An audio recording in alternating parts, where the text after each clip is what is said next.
maanumalyang flood control, maanumalyang Maharlika Investment Fund, at maanumalyang pamumudmod ng ayuda na di umano'y mga congressman, politiko, na kaalyado lamang ni Martin Romualdez ang nakikinabang ay mukhang maiimbestigahan sa Senado dahil hihilingin po ni Senator Marcolita kung sino man ang magiging Senate President na siya na umano ang hawak ng Blue Ribbon Committee para yung mga issues na may kaugnayan sa matinding korupsyon sa ating bansa ay nais niyang isa-isa na paimbestigahan. Yan po yung ating pag-uusapan at pakinggan natin mga kababayan, itong matinding pakiusap at gusto nga ni Senator Marcolita lahat po na may sangkot, involved, no? May kinalaman sa matinding korupsyon na nangyari sa ating bansa na siyang nagpapahirap sa ating bayan ay managot at isimulan niya ang investigation sa Senado. Lalo na flood control. Grabe po ito mga kababayan po natin. Bumabaha na naman ngayon dahil sa sinasabing 5,500 flood control ni Bongbong Marcos na isang kasinungalingan. Okay, punta tayo kay Senator Marcolita and pakinggan po natin kung ano po yung kanyang nais na maimbestigahan kung sakali pong siya ay mailagay sa Blue Ribbon Committee sa Senado. Kung sino man ang magiging leader ng Senado, na ibigay sana sa akin yung Blue Ribbon Committee sapagkat yun ang magiging dahilan para maimbestigahan lahat ang malalaking korupsyon na nangyayari sa ating bansa. Isa yun kung bakit lalong lumalala ang paghihirap ng ating bansa. Sa lahat ng pagkakataon na merong korupsyon, nawawala yung pagkakataon na magkaroon ng pag-asa ang mahirap. 30%. Yun po, maganda po ang punto ni Senator Marcolita, mga kababayan po natin. Tama yan, no? Hindi mo kailangan talaga maging abogado ka, no? Maging eksperto ka sa lahat na isyong panggobyerno dahil kahit po ordinaryong Pilipino, ramdam po nila yung tunay na nagpapahirap po sa ating bansa. Itong mga anomalya at proyekto, no, na sinasabing binabudgetan ng milyon-milyon, bilyon-bilyon, pero ang kahihinatnan ay wala naman po na tayo nakikita at hindi naramdaman ng taong bayan. No, ito yung tinatawag na Ghost Project. And minsan sa isang podcast ni Marcos Jr., nako po, hinamin niya mismo yan, mga kababayan, no? Na nakakatanggap siya ng mga dokumentong nagsasabing accomplished na ang proyektong ito. Pero ang totoo ay hindi naman pala nasisimulan, kundi mayroon lang accomplishment report. So, tunay na talagang may budol. And posibleng may kilalaman po ang kanyang mga kaalyado dito o baka siya mismo. Diba? Mga kababayan natin. So, nakikita ko dito, baka ito yung nangyari sa flood control. Kaya sinabi niya, mayroon tayong 5,500 flood control. Hindi na tayo mamroblema kahit pa magkaroon ng ulan, malakas na bagyo dahil hindi na tayo bahain. Yun pala ay isang pambubudol lang ang nangyari, mga kababayan. Maharlika Investment Fund na nilaanan ng billion-billion, no? Kinuha yung pera sa PhilHealth, kinuha yung pera sa SSS, GSIS, Land Bank, Development Bank of the Philippines, PDIC, pero wala pong nangyayari. And sabi ni Senator Marcolita, 30% ng pera ng gobyerno ay napupunta sa bulsa ng mga buhaya. Ko, ito na nga. Of our national treasury goes to private pockets. Yung 30% na yun ay para sa public education, para sa public health, para sa public safety and public order. Ang natutugunan nun ay yung mga marginalized. Yun ang... Di ba? Tapos ang yabang-yabang ni Bongbong Marcos, mga kababayan, no? Nasasabihin niya na talagang pupukusan niya ngayon ang edukasyon. Pupukusan ng edukasyon pero binawasan, no, ang pondo ng education.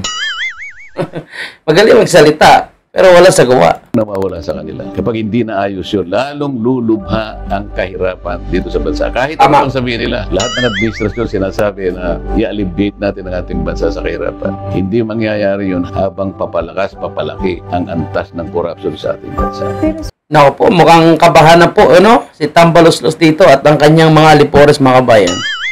Ang ganda ng interview na ito, mga kabayan. Diba, sa mundo ng politika po natin, it's a numbers game po. Even sa Senate. Pag hindi po kayo member ng majority po, ang kalungkutan nito, when you don't have the numbers, minsan kahit gaano pa kaganda ang plano at adhikain nyo po, hindi pa rin nananalo. So, paano po natin masusolusyonan na may pasa ang magagandang batas kung wala po tayong numero? Kinakailangan kasi makilala ng ating mga kababayan kung sino yung tapat at gagawa ng mabuti. Kinakailangan ipakita natin na ito ang gagawin namin at kaya namin gawin ito. At kapag hindi pumayag yung mga kasamahan ko sa, kumwari sa Senado, nandun na kami, pwede natin gamitin yung ating fiscalizing ability. Yun.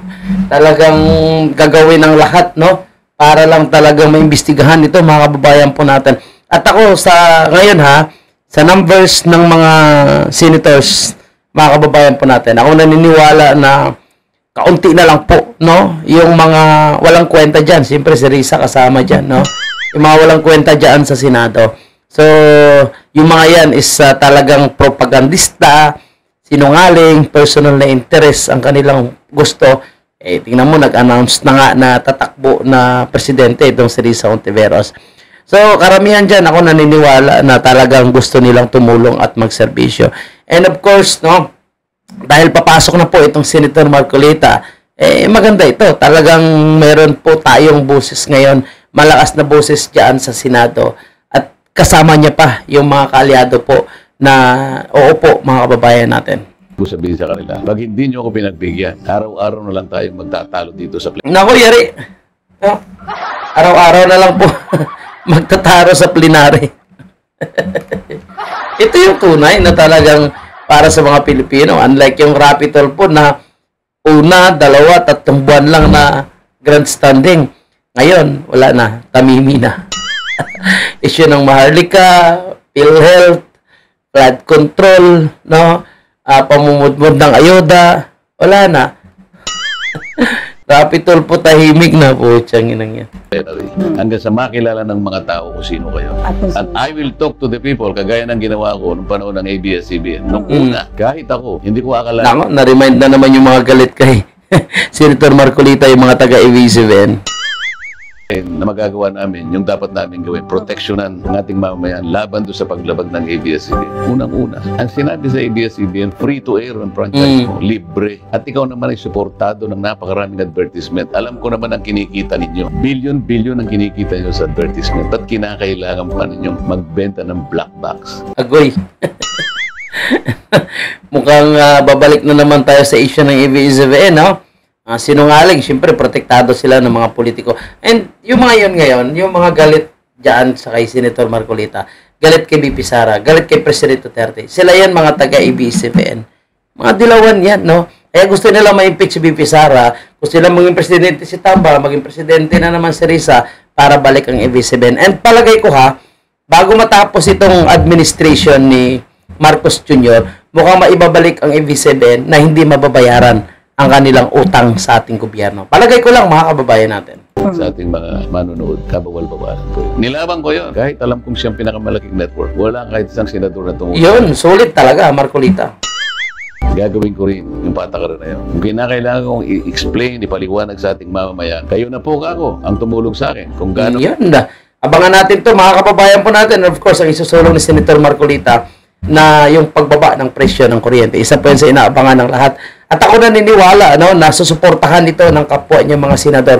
Kailangan lang talaga yung may matapang, may paninindigan, no? Kumbaga sa presidente dapat may kamay na bakal. So dito naman, no, may kamay na bakal naman sa Senado. And yan po si Senator Marcolita. And of course, nasa kay Marcos na yan, no, kung pipirma niya o hindi ang mga batas na isusulong ng Senator Marcolita. Alam natin na medyo mahirap magpa-approve. Pero at least, no, gagawin ni Senator Marcolita ang kanyang makakaya. Makita naman natin yan, mga kababayan po natin. At ako naniniwala naman na si Senator Marcolita ay may isang salita. Hindi kagaya ng iba dyan na budol. So yan na po muna yung update natin, mga kababayan.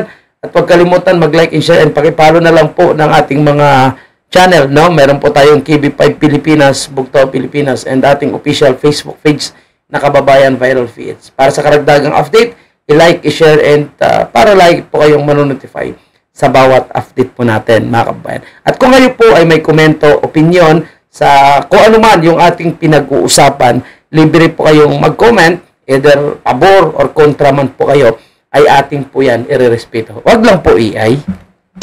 Okay, maraming salamat.